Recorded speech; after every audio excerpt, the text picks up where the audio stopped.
வணக்கம் மக்களை, சற்றுமுன் கிடைத்த தகவல் ஒன்றை பார்க்க போகிறோம். மக்களை ஏமாற்றும் கட்சி திமுக, இபிஎஸ் திடீர் தகவல். இந்த ஒரு தகவலை பற்றி தான் நாம் பார்க்க போகிறோம்.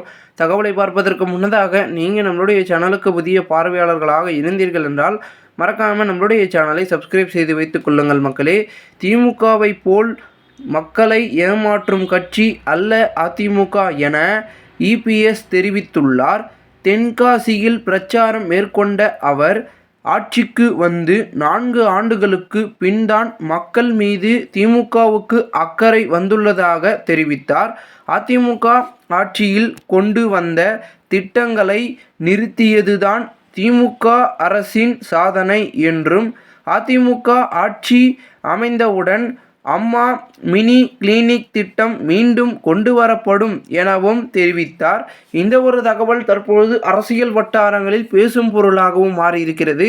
இந்த ஒரு தகவலை குறித்த பொதுமக்கள் உங்களுடைய கருத்துக்களை கமெண்ட் மூலமாக தெரிவிங்கள். இதுபோன்று நீங்கள் அரசியல் சார்ந்த நிகழ்வுகளாம் தினசரி தெரிந்து கொள்ள சேனலை சப்ஸ்கிரைப் செய்து வைத்துக் கொள்ளுங்கள். நன்றி, வணக்கம்.